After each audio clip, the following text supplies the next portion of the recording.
5 on Your Sideline, sponsored by Universal Windows Direct.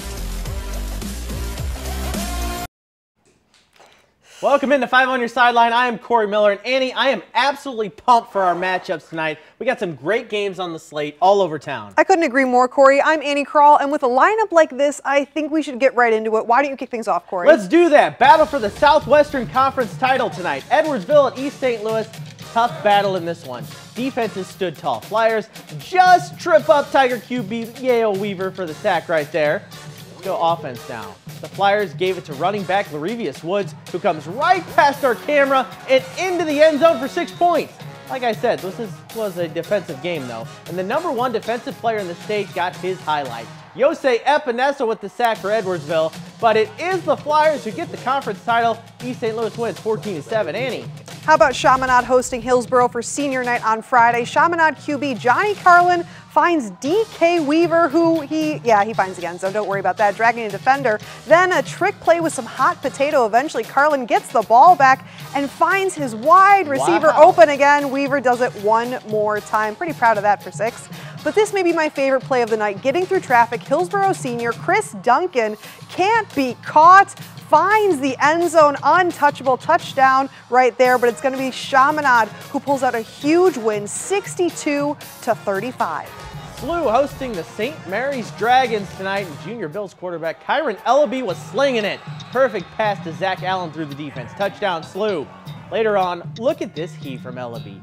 All the way into the end zone. It's going to be corralled by Keenan Harris for the touchdown on the field. If there was instant replay, might not have counted. No instant replay in high school, so nonetheless, that goes for 6. SLU wins 31-3. Anything can happen under a full moon, and that was the scene as Cahokia hosted Collinsville. Zion Taylor rolls out and finds Hartles Holman wide open, and he knows what to do with it. Touchdown, common cheese, and now we're going to have the Collinsville answer right here. Chase Reynolds is going to have the courtesy. Check this out. Keeps it himself and then scampers all the way for the score. That's going to work. However, the home team had the final say tonight. Cahokia wins 26-9. Let's check out some highlights from a game played last night. Seckman made the trip into town to take on Hazelwood West. Long touchdown from West right here. Jabari Lofton airs it out. Tavian Robinson going to take it all the way in for 6 points.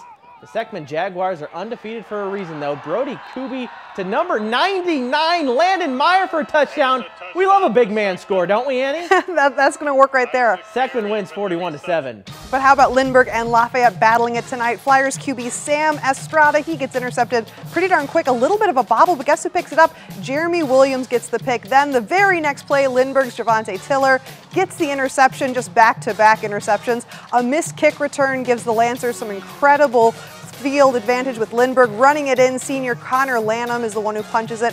And then the Flyers, they're going to get another touchdown. That one, Jack Beal in for Robbie Breckel. They're going to connect, and it's going to be a crazy game with Lafayette winning 42-28, beating Lindbergh at home.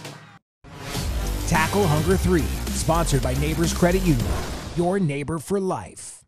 We're getting down to the 2-minute warning in Tackle Hunger, the high school football season collection effort for Operation Food Search. At Cardinal Ritter, they had Operation Food Search barrels lined up, students reaching out to alumni for collections, and had the volleyball team get involved on Wednesday night. Over at DeSmet High School, students and staff had a pep rally this week where the Spartan mascot tackled hunger, quite literally. I see what they did there. It's what I do, Corey. DeSmet head coach John Merritt also had a challenge on the menu. And listen, you can get that old can of corn out of the bottom of your pantry at home and bring it, and that's great. We need that. But we also need some other stuff. You know it. We need the tuna. We need the chicken. We need the beef stew. We need all the proteins.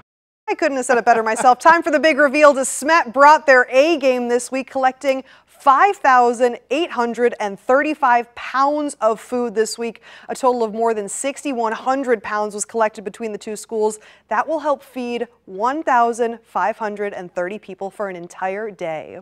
All right, let's go to the field now. Great QB matchup in this one. DeSmet, K-State commit Dylan Duff, and Ritter, Illinois commit Carson Boyd. DeSmet had the first big play. Boyd is intercepted by Bryant Poole, taken deep into Lion territory. Spartans ended up settling for a field goal. Later on, Cardinal Ritter is deadly on the punt return.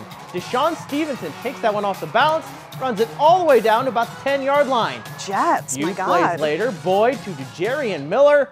Lions up 6-3. Now here's what may be the best play I've seen all year long. And Illini fans, get used to this. Carson Boyd takes things into his own hands. Dishes out his own hit on the defender. He's gone. Look at this run. Insane. Boyd does his best Superman impression into the end zone. What a play. Ritter gets the huge win, 28-3.